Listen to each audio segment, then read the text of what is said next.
Hello Exiles, this is Ryan from Behind Eyes Gaming here with a quick video today. I just wanted to talk about a nice little tip for survivability if you're running a life-based character in Path of Exile 2. This is my first time running into the end game, a dedicated life-based character.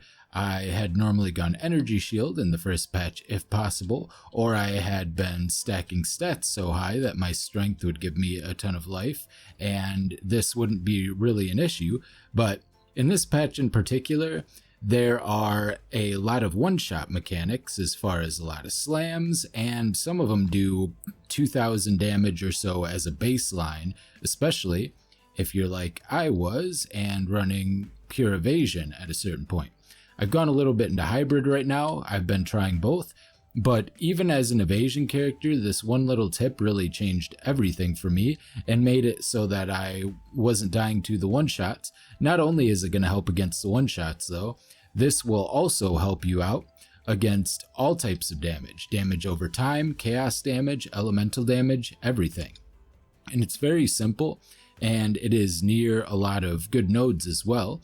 The points that I go for are lucidity.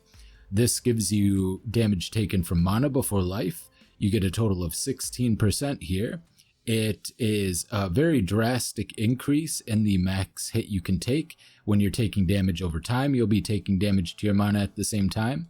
There's a lot more ways to sustain this as well. You can either get, a good mana flask, of course, but you also can get mana leech on one of your items if you do any portion of physical damage. I happen to be doing all physical damage, so that's easy for me, so I can get life leech and mana leech, and it will incredibly increase both my sustain because the damage is split between two different pools that I'm leeching on separately, as well as increase the max hit I can take. There's a couple of other things you can do on top of this, of course. I would recommend, even if you're going full evasion, for instance, getting some armor. I, for my build, run the Smiling Knight in order to aggravate bleeding.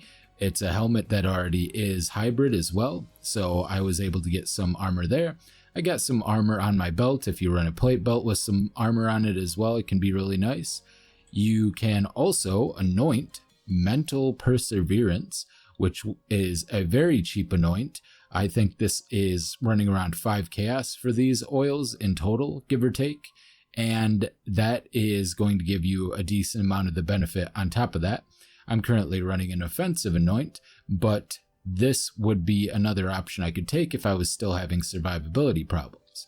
And finally, if you're running an elemental build, or maybe even if you're not, you can run Catalysis, which will give you the ability to take a portion of your physical damage as a random element.